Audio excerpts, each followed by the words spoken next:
महाराष्ट्र से उत्तर प्रदेश तक बच्चे ले रहे हैं भाग। डिजिटल बाल मेला में वीडियो बनाकर भेजना है आज। आप अपने वीडियोस 8005915026 पर व्हाट्सएप या टेलीग्राम कर सकते हैं। 6 सालों के कार्यकाल में विदेश नीति में बड़े बदलाव देखने को मिले हैं। ऐसे में खासकर गल्फ कंट्रीज यानी खाड़ी देशों के साथ भारत के रिश्ते नए आयाम पर पहुंचे हैं, जिसकी बानगी गल्फ कंट्रीज और भारत के बीच परस्पर बढ़ती व्यापारिक साझेदारी है। इसी सिलसिले में केंद्रीय पेट्रोलियम मंत्री धर्मेंद्र प्रधान ने टाइम्स ऑफ इंडिया में लेख लिखा है, जिसमें उन्होंने भारत के साथ गल्फ कंट्रीज के मजबूत होते रिश्तों के पीछे की एक बड़ी वजह पीएम मोदी की विदेश नीति और उनकी कार्यकुशलता को बताया है। ये रिपोर्ट देखिए।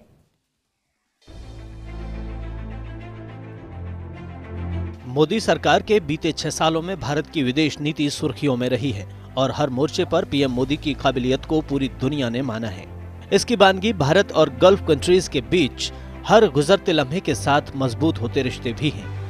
इसे लेकर केंद्रीय पेट्रोलियम मंत्री धर्मेंद्र प्रधान ने टाइम्स ऑफ इंडिया में एक लेख लिखा है और विस्तार से बताया कि कैसे दिन ब दिन पीएम मोदी के नेतृत्व में गल्फ कंट्रीज और भारत के रिश्ते नई ऊंचाइयों पर पहुंच रहे हैं। धर्मेंद्र प्रधान ने बताया कि जब 2017 में यूएई के क्राउन प्रिंस मोहम्मद बिन जायद अल नाहयान दिल्ली पहुंचे तो प्रधानमंत्री नरेंद्र मोदी ने प्रोटोकॉल तोड़कर गर्मजोशी से उनका स्वागत किया था।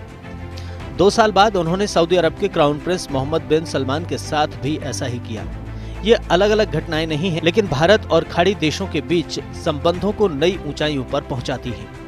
धर्मेंद्र प्रधान ने कहा कि ऐतिहासिक रूप से खाड़ी देशों और भारत के बीच सदियों से चली आ रही बातचीत में साझा विरासत और संस्कृति के भाव शामिल हैं, जो दोनों देशों के लोगों की रोजमर्रा की जिंदगी के परस्पर जुड़ाव को दिखाते हैं। इसके अलावा मक्का और मदीना, जो कि एक पवित्र स्थल है, उससे हमारे कई नागरिकों का खासा जुड़ाव है। धर्मेंद्र प्रधान ने कहा कि खासकर पिछले 6 सालों में हालात और बेहतर हुए हैं, जिसके पीछे एक अहम वजह है पीएम मोदी का दृष्टिकोण, जिसके तहत भारत लुक वेस्ट की नीति पर काम कर रहा है और अपनी लुक वेस्ट नीति के माध्यम से खाड़ी क्षेत्र के देशों के साथ संबंधों को मजबूत बनाने का प्रयास किया है। वहीं धर्मेंद्र प्रधान ने बताया कि नई दिल्ली और रियाद ने हमारे पीएम और सऊदी के राजकुमार के स्तर पर रणनीतिक साझेदारी परिषद की स्थापना की है। यूएई ने उच्च स्तर के मंत्री समूहों के साथ रणनीतिक रिश्ते को काफी बढ़ाया है, जो आपसी रिश्तों और व्यापार के लिए बढ़िया है। यूएई और सऊदी अरब भारत के तीसरे और चौथे सबसे बड़े व्यापारिक भागीदार हैं। खाड़ी देश और भारत के बीच ऊर्जा, शोधन, पेट्रोकेमिकल, बुनियादी ढांचे, कृषि, खनिज और खनन के क्षेत्रों में अहम करार हैं। रियाद की ओर से करीब $100 अरब संभावित निवेश इनमें शामिल है, तो वहीं संयुक्त अरब अमीरात भी भारत के एफडीआई के शीर्ष 10 सोर्स में शामिल है। अगस्त 2015 में पीएम मोदी 30 सालों में यूएई का दौरा करने वाले पहले भारतीय पीएम बने थे, जिसके बाद 2018 और 2019 में भी वहां गए और दोनों देशों के रिश्तों को पहले से ज्यादा मजबूत किया। इसके चलते ही पीएम मोदी को यूएई के सर्वोच्च नागरिक सम्मान से भी सम्मानित किया गया, जो बताता है कि आज गल्फ कंट्रीज और भारत के रिश्ते कितने गहरे हैं।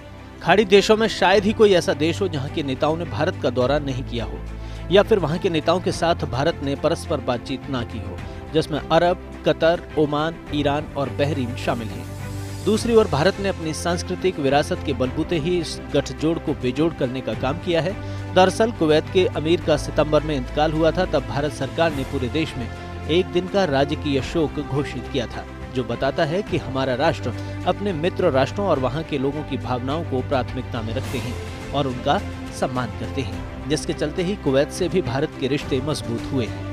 धर्मेंद्र प्रधान ने कहा कि इन सब के बीच जब कोरोना ने पूरी दुनिया को सकते में डाल दिया था, तब उस मुश्किल घड़ी में भी भारत ने न सिर्फ गल्फ कंट्रीज की मदद की, बल्कि मजबूती के साथ हर संभव मदद के लिए उनके साथ खड़े दिखाई दिए। आंकड़े बताते हैं कि भारत ने खाड़ी देशों में दवाओं, भोजन और अन्य आवश्यक वस्तुओं की निर्बाध आपूर्ति सुनिश्चित की और अपने नागरिकों की स्वास्थ्य आवश्यकताओं को पूरा करने के लिए खाड़ी देशों में लगभग 6000 भारतीय स्वास्थ्य पेशेवरों की तैनाती की। तो वहीं अप्रैल 2020 में भारत ने कोरोना से निपटने के लिए 15 सदस्यीय दल को वहां भेजा। ये बताता है कि भारत एक वैश्विक फार्मेसी के रूप में उभरा है, जो खाड़ी क्षेत्र की जरूरतों को भी पूरा करता है। वहीं इसके चलते यूएई ने हमारी तत्काल आवश्यकता के लिए एलपीजी के क्षेत्र में सहयोग दिया, जिसका लाभ पीएम मोदी के नेतृत्व में भारत में बीपीएल परिवारों को दी जा रही सुविधाओं में शामिल है। कुल मिलाकर खाड़ी देश भारत के लिए ऊर्जा सुरक्षा के लिए एक विश्वसनीय भागीदार हैं, जबकि भारत इस क्षेत्र में खाद्य सुरक्षा को बढ़ाता है। साफ है कि भारत और गल्फ कंट्रीज के बीच ये रिश्ते लेन देन मूल्य से आगे बढ़ गए हैं और अब एक नए आयाम पर पहुंच गए हैं। Bureau report, first India news.